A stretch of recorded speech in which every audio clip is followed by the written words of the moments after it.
केतु की महादशा 7 वर्ष की होती है। केतु हमारी कुंडली में अध्यात्म का कारक है। केतु मोक्ष का भी कारक है।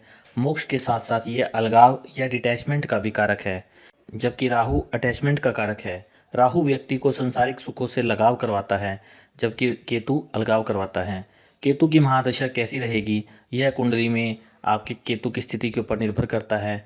अगर कुंडली में केतु केंद्र में या त्रिकोण में या 12वें भाव में शुभ स्थिति में है और शुभ ग्रहों के प्रभाव में है, तो केतु की महादशा में अच्छे फल मिलते हैं। केतु की महादशा में सभी 9 ग्रहों की अंतर्दशाएं आती हैं, तो पूरी 7 साल की महादशा के फल भी एक जैसे नहीं रहते। ये अंतर्दशाओं के साथ साथ बदलते रहते हैं। तो सबसे पहले केतु में केतु की ही अंतर्दशा आती है, जो लगभग 5 महीने की होती है। इस दशा को छिद्र दशा भी कहा जाता है। यह समय परिवर्तन का समय होता है। ज़्यादातर लोगों की या यूँ कहें 90% लोगों की ये दशा अच्छी नहीं रहती। उनके जीवन में एक बड़ा बदलाव होने लगता है। जो लोग ज्योतिष को नहीं जानते या समझते, उनके लिए तो असमंजस की स्थिति बन जाती है। उन्हें समझ में ही नहीं आता कि उनके साथ ये क्या हो रहा है। अचानक से उनकी लाइफ में बदलाव आने लगते हैं। केतु देव की महादशा केवल 7 साल की होती है, इसलिए बदलाव भी तेजी से होते हैं, क्योंकि सभी 9 ग्रहों की अंतर्दशाएं भी कम समय के लिए ही आनी होती हैं और उन्हें कम समय में ही अपने रिजल्ट डिलीवर करने हैं, जैसे वो कुंडली में बैठे हैं। ज़्यादातर लोग इस समय मकान या कार्यस्थल या जॉब या अपने शहर से दूर चले जाते हैं या उनका ट्रांसफ़र होता है, स्थान परिवर्तन होता है। केतु की दशा में सांसारिक इच्छाएं कम होने लगती हैं। व्यक्ति का धर्म के प्रति और अध्यात्म के प्रति झुकाव अधिक होने लगता है। अगर धर्म की तरफ झुकाव ना भी हो, तो केतु देव उसे धार्मिक यात्राएं या धार्मिक जगहों से आना जाना जरूर करवाते हैं। इस समय व्यक्ति का मन करता है कि वो अपने मित्रों या रिश्तेदारों से सभी से दूर और शांति से रहे। सांसारिक मोह कम होने लगता है और मित्रों या दोस्तों में उठना बैठना भी कम होने लग जाता है। इस टाइम पर व्यक्ति को कोई भी नया काम या नया प्रोजेक्ट इस टाइम पर शुरू नहीं करना चाहिए, क्योंकि उसके बीच में ही बंद होने की गुंजाइश बहुत ज़्यादा होती है इस टाइम पर केतु की दशा में। और व्यक्ति सोचता है कि कहीं दूर जाकर प्रकृति के समीप रहे या वहाँ पर जाकर कोई पशु या गाय इत्यादि पाले और उनकी सेवा करे। व्यक्ति के मन में कोई लालच या इच्छा भी नहीं रह जाती इस टाइम पर। और अगर केतु केंद्र या त्रिकोण में कुंडली के शुभ भावों में और शुभ भावों के स्वामियों के साथ केंद्र त्रिकोण में बैठा है, तो इसकी दशा में शुभ फल मिलते हैं। व्यक्ति अपने जीवन में इतना राइज करते हैं कि किसी और महादशा में नहीं कर पाते, अगर कुंडली में केतु शुभ हो तो। और अगर केतु अशुभ हो, तो एक के बाद एक प्रॉब्लम उसकी लाइफ में सामने तैयार खड़ी होती है। व्यक्ति काफ़ी परेशान होता है। धन की स्थिति भी बस गुजारे चलने जितनी मेंटेन रहती है और व्यक्ति उतने में खुश भी रहता है। इस समय पर माता के सुख में कमी आती है। अगर कुंडली में केतु खराब स्थिति में है या वृषभ राशि में है या अष्टम भाव में है या शनि के साथ योग बनाकर बैठा है, तो मानसिक अशांति रहती है, क्योंकि केतु की दशा ठीक बुध की महादशा के बाद आती है और बुध एक मेटेरियलिस्टिक ग्रह है। तो उस टाइम पर सब कुछ आनंद पूर्वक मौज मस्ती से जीवन चल रहा होता है। पर केतु के आते ही अचानक से सारे प्रोजेक्ट जो बुध की दशा में शुरू हुए थे, वह बंद होने लगते हैं। लाइफ एकदम से रुक सी जाती है। कामकाज की स्थिति बिल्कुल बंद सी हो जाती है। अगर व्यक्ति पर 7.5 या ढैया चल रही हो और कुंडली में कहीं भी शनि का प्रभाव केतु के ऊपर हो, तो ऐसी दशा में केतु के बहुत ज़्यादा खराब फल मिलते हैं। तो ऐसे में व्यक्ति को गणपति जी की आराधना करनी चाहिए और कुत्तों को खाना खिलाएं और चींटियों को भुना हुआ मीठा आटा डालें। अब केतु में केतु की अंतर्दशा के बाद फिर आती है शुक्र की अंतर्दशा। ये 1 वर्ष 2 महीने की होती है, क्योंकि शुक्र बिल्कुल ही मेटेरियलिस्टिक ग्रह है। इस समय व्यक्ति भौतिक सुखों के प्रति आशावान रहता है और उसे प्राप्त करने के लिए प्रेरित भी रहता है। इस समय शुरू हुए प्रेम प्रसंग लगभग विफल रहते हैं और इस समय अगर व्यक्ति भोग का उपभोग ज़्यादा करने लगता है जीवन में, तो उसके जीवन में समस्याएं बढ़ने लगती हैं और उसका धन उल्टी सीधी चीज़ों में खर्च होने लगता है। इस टाइम पर व्यक्ति को अपनी पत्नी के प्रति ईमानदार रहना चाहिए और बाहर किसी अन्य स्त्रियों से अवैध संबंध बनाने से बचना चाहिए, अन्यथा यहाँ पर बदनामी के भी योग बनते हैं। और अगर मंगल या शुक्र की कहीं युति हुई कुंडली में, तो ऐसी स्थिति में व्यक्ति को जेल भी भोगनी पड़ सकती है। इस टाइम पर दूसरों के धन पर भी बुरी नज़र ना रखें, अन्यथा धन की हानि होने लगेगी और जीवन में मानसिक अशांति बढ़ जाएगी। और अगर कुंडली में शुक्र भी कहीं खराब स्थिति में है, तो हालत और भी ज़्यादा खराब होती है। अगर कुंडली में शुक्र त्रिक भाव में है, नीच राशि में है, नवमांश में भी खराब अवस्था में है या पाप ग्रहों से दृष्ट है, तो ऐसे में व्यक्ति गलत संगत में पड़कर अपने जीवन को बर्बाद करने लगता है। नशे की लत पड़ जाती है। अगर कुंडली में शुक्र शुभ स्थिति में हो, तो व्यक्ति का जीवन अच्छा चलता है, वैवाहिक जीवन भी अच्छा होता है, धन प्राप्त करने में संघर्ष कम होता है। और अगर ऐसे में संतान प्राप्ति के लिए प्रयास किया जाता है, तो कन्या संतान होने की संभावनाएं ज़्यादा रहती है। शुक्र की अंतर्दशा के बाद सूर्य की अंतर्दशा आती है, जो कि लगभग 2 महीने की होती है। ये समय भी बहुत कुछ खास अच्छा नहीं होता, क्योंकि एक पाप ग्रह है तो दूसरा क्रूर ग्रह है। ये डिपेंड करेगा कुंडली में सूर्य की स्थिति पर। अगर सूर्य राहु केतु या शनि के संपर्क में नहीं है या उनके प्रभाव में नहीं है और सूर्य कुंडली में एक योग कारक ग्रह हुआ, तो इस दशा में मान सम्मान धन और व्यक्ति की पॉपुलैरिटी काफी बढ़ेगी और व्यक्ति को रोजगार प्राप्त होगा। धन संबंधी कोई कष्ट नहीं होता। अध्यात्म की तरफ भी झुकाव रहता है। घर में धार्मिक अनुष्ठान होते हैं। और अगर सूर्य अशुभ स्थिति में हो तो सरकार से कष्ट होता है, सरकारी नौकरी प्राप्त करने में भी दिक्कत होती है, धन की स्थिति खराब होती है, व्यापार में हानि होने लगती है और पिता का सहयोग प्राप्त नहीं होता। पिता से संबंधों में तनाव उत्पन्न होता है। पिता के स्वास्थ्य पर भी प्रतिकूल प्रभाव पड़ने लगता है। हड्डियों या आंखों से संबंधित रोग उत्पन्न होने लगते हैं। कर्ज की स्थिति बनती है और रिश्तेदारों से भी संबंध काफी हद तक खराब हो जाते हैं। मित्र और साथियों का साथ छूट जाता है। फाइनेंशियल कंडीशन बहुत ज्यादा बदतर होने लगती है। ऐसी कंडीशन में सूर्य देव को जल चढ़ाएं और रोजाना गायत्री मंत्र का पाठ करें। सूर्य के बाद चंद्रमा की दशा आती है और चंद्रमा कुंडली में मन का कारक होता है। अगर कुंडली में चंद्रमा अशुभ स्थिति में हो, धन भाव में हो, उच्च राशि में, केंद्र त्रिकोण में या शुभ ग्रहों के साथ युति में हो, तो व्यक्ति धार्मिक होता है। घर में शांति का वातावरण होता है। घर में धार्मिक कार्यक्रम होते हैं। पत्नी और माता दोनों से संबंध अच्छे रहते हैं और व्यापार में वृद्धि होती है।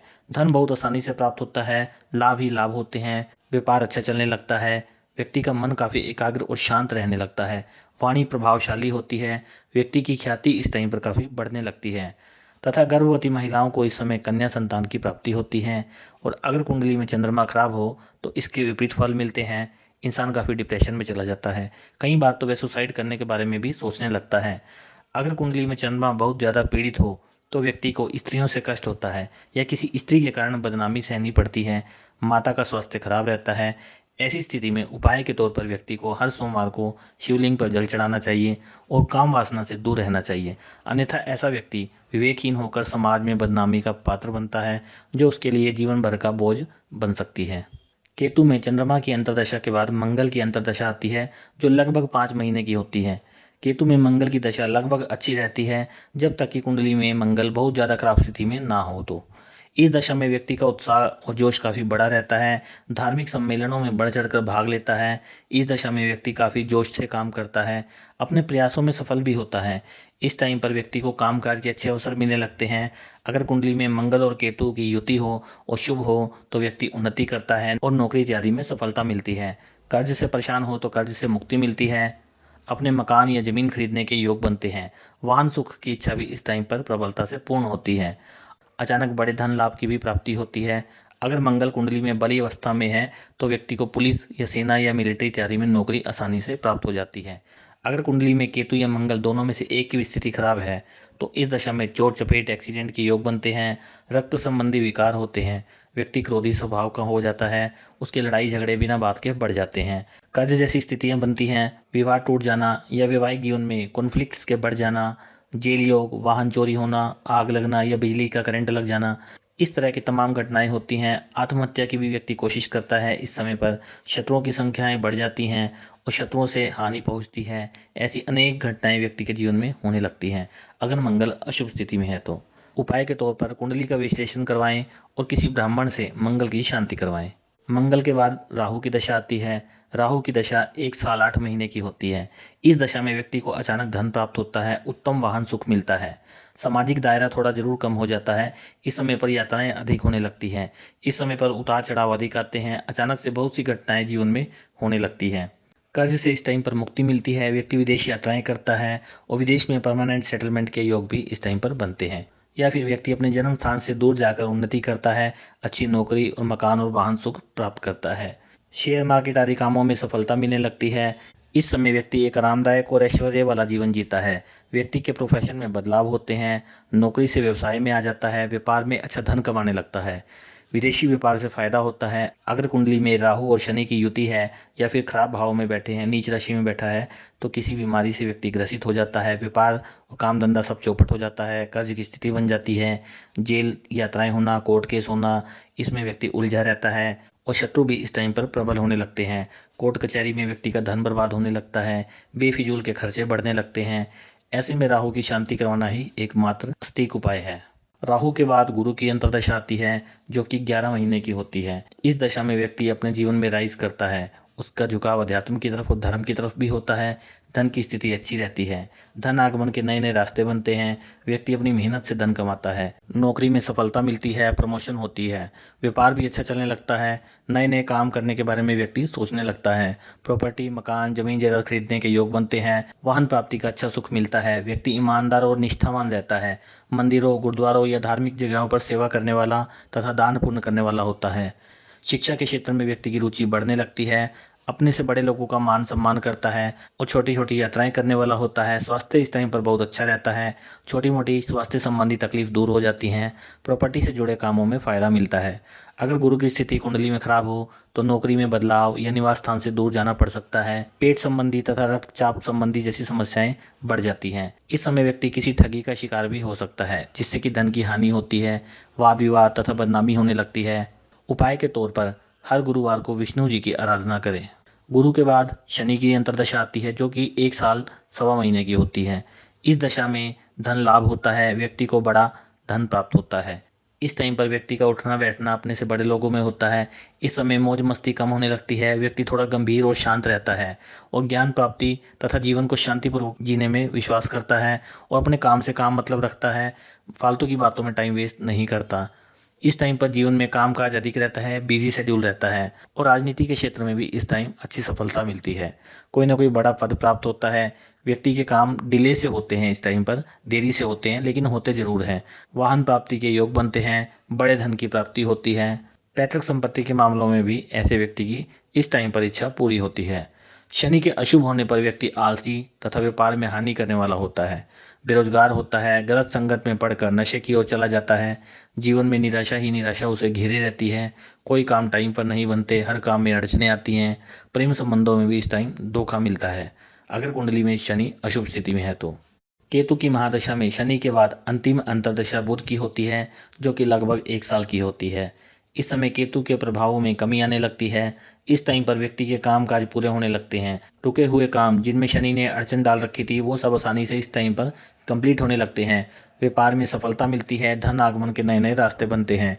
खुशियों का वातावरण होता है। व्यक्ति मौज मस्ती में रहता है। इच्छाएं पूरी होने लगती हैं। इस टाइम पर प्रेम संबंधों में भी अच्छा समय बीतता है। मित्रों के साथ समय बीतता है। पिकनिक, पार्टी या सेलिब्रेशन उसके जीवन का एक हिस्सा बन जाता है। इस टाइम पर पैसों की कोई दिक्कत नहीं रहती। घर में नए नए लग्जरी सामान आने लगते हैं। इस टाइम पर वैवाहिक जीवन भी बहुत अच्छा चलता है और व्यक्ति सुख की सांस लेता है। बच्चों से अच्छा सुख मिलता है। संतान प्राप्ति के भी योग बनते हैं। अगर कुंडली में बुध खराब स्थिति में है तो नसों से संबंधित विकार और दोस्तों से झगड़े या जेल यात्राएं होना, रिश्तेदारों से संबंध ठीक ना रहना, ऐसी घटनाएं होती हैं। तो इसके लिए बुध देव के बीज मंत्रों का जाप करें और गणपति जी की पूजा करें।